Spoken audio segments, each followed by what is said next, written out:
Welcome to Take It from the Iron Woman. My name is Susanne Müller, your host and the Iron Woman. This podcast is about empowering yourself and others to make real changes in the world. You will hear from everyday, smart, sophisticated, hip people like you and me. Not everybody has to be an Iron Woman to impress the world. Together, we will learn from the sports and business leaders how you can become a more successful person as an entrepreneur or a leader.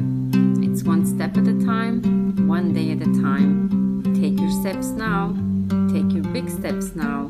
Join me on this journey to success. All right. Hello and welcome. Take it from the Iron Woman. Today we have an interesting person with us, Katie Watt. Hello, Katie. How are you today? Hi, Suzanne. I'm good. How are you? Good. I'm wondering, where did we meet? So maybe we start with that story first, and then you can introduce yourself. Yeah, I don't know if I remember the exact time we met. I know we connected first on LinkedIn, and then at my previous job, we were coordinating an event in New York. So then we started collaborating on that, bringing some business professionals to New York for a training week. So that's where we met in person, was that week, I think. And we worked together for a long time online before actually meeting in person. That's right. So these days, connections are being built online first, and then we meet in person, and then this is the big aha moment. And Katie and I actually worked very hard together. It was an exciting time. So if you ever want to work with somebody reliable, interesting, forward-thinking, Katie is the person. So introduce yourself a little bit, like what are highlights in your life or hashtags? Well, my name is Katie. I have a master's degree in international development from the University of Pittsburgh. Not really practicing in that field right now, but I live in Argentina, and I started off, I guess, my professional career. I worked at a business school for a couple of years, and then I branched out independently in Argentina, and I was kind of teaching English, working with other business professionals, kind of going beyond the idea of English classes, and I helped a lot of them with their business needs. So if they needed to send emails or they were having trouble with a specific client, that general communication, it's really different the way we communicate in the United States with how people communicate in Argentina or England or Mexico, providing some guidance on that. And then this past year, my business really took a hard turn working with high school students and early college students who want to study abroad, who want to go to the US to study, which really opened up a passion that I didn't really know I had. I worked a lot on it in my college years and on applications and scholarships and that kind of thing, but it's been really fun working with these young adults who are trying to pursue their passions in another country. So that's where the business is going right now. That sounds exciting. And what is the name of your business so we can follow you? My business is English Consulting Services. I'm on Instagram is Executive English. And then on Facebook and Twitter, the handles are Salta, which is the city I live in, ESL, like English as a second language. Okay, wonderful. And before we dig a little deeper into the professional, how did Katie go, or how did Katie end up in Argentina? I think that's an interesting story. It is. I think this is what we have in common. Many of my guests, they move from one place to the other. And I'm always curious, like, how did you find that calling, or it found you maybe? I think it found me when I come from a family of doctors and scientists. So when I went to college at Ohio State, the first year, I was enrolled in pre-med, and I lasted a week until I said, this is not for me. And I changed my major to history, which I knew I always loved history as a kid growing up. So I started taking a bunch of history classes, and there was one professor who I just fell in love with, and she was an expert on history of Argentina. All of a sudden, I was like, I have all of these Latin American history credits, and so I actually had enough to do a specialization, and I started traveling on all of my breaks. I spent a summer in Ecuador, I spent time in Chile, and then of course with this professor I started doing some research on Argentina alongside with her. So of course she started sending me to Argentina, and I absolutely fell in love with the country.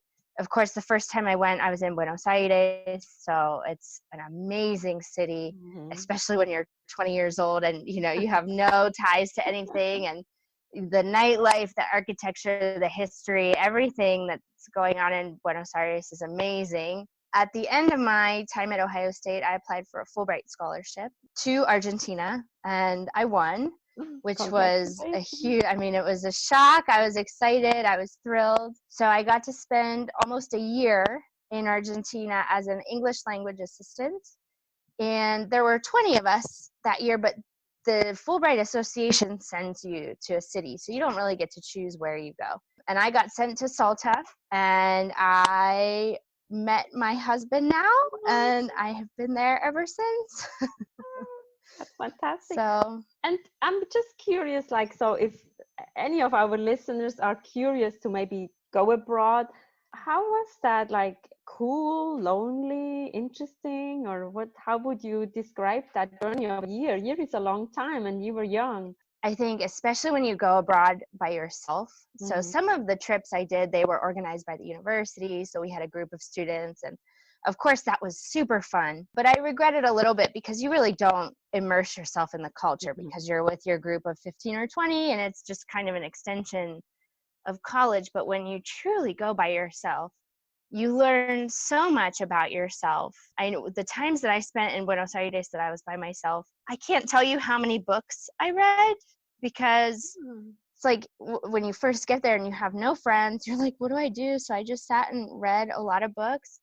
It's a time for really good self-reflection, and then you start kind of slowly crawling out of your box, and you make one friend and they introduce you to another friend, and you slowly start to integrate. But even now, I've lived in Salta for 8 years, and I still have my moments of culture shock where I'm just like, oh, you get so frustrated with something that doesn't work the way you expect it to, or you're used to something else from the States, and so it can be really challenging to fuse the two cultures. But I think it opens your perspective so much, and you appreciate people. Like you, Suzanne, you've lived in the States for a long time, but I'm sure you still have your moments where you're like, oh, my Swiss chocolate moment. Yes.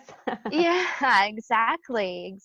So, but I think you can relate to other people. You understand other people's struggles. Even if you don't know exactly what it is, you can empathize with people. You're more patient.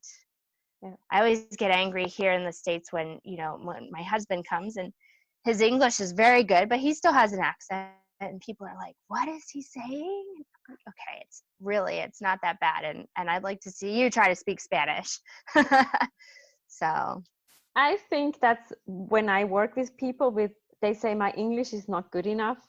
I had a Korean client, and I said to him, well, then let's try to talk in Korean, and I will have no clue. So he taught me one word.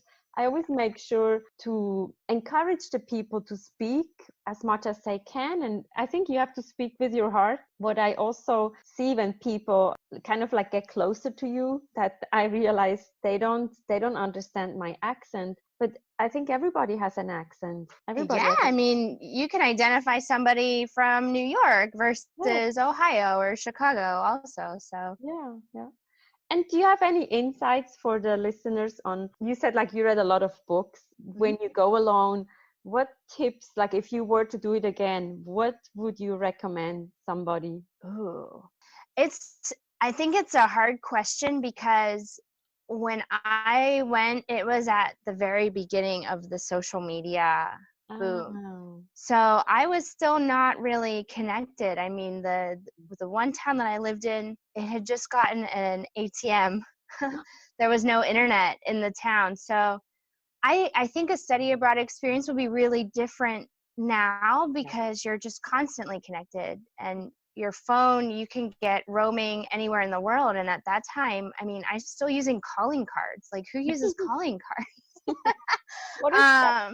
So I know, yeah. So like, that was really, for me, that was the most challenging, was to be completely cut off from my family or friends, and the nearest internet cafe that I could go to was an hour away. But I don't know that I would do something completely different. Maybe try to get out a little bit more, but I'm, not a particularly extroverted person. So that was a challenge in itself, to force myself to go out and meet people that I didn't even know and try to make friends. And but it happens. I think, when you go abroad and you spend this time abroad, you need to stick to your decision. Don't give up. There was a time, maybe a month in, where I was like, I need to go home. I can't do this. And I cried and cried. And what did I get myself into? But out of that, I met my husband. So you never know where it's going to take you. You mentioned it really nicely. So after a month, I think the first time it's like you're excited, you're going something new. And then after a month, you're like, what did I get myself into? It's not so easy. I don't have a support system. And especially when you have those calling cards and not the social media like today, it feels like today you go into another country and you've already seen it. You can meet people, you're always connected. So it's a little different. But even if you are connected, I think these days there are lonely moments. And as you said, don't give up. I think that's a very good advice, and to keep getting stronger. Yeah, absolutely. I mean, I did a lot of journaling, a lot of personal reflection, and things you learn about yourself, and thinking about, well, why am I reacting this way, or what can I do? One thing I can do tomorrow, go to the grocery store, whatever, just to get out, walk around, go on a new block, go down a new street. And it's just kind of baby steps until you get it. But it takes time. It's not instant. Yeah, wow.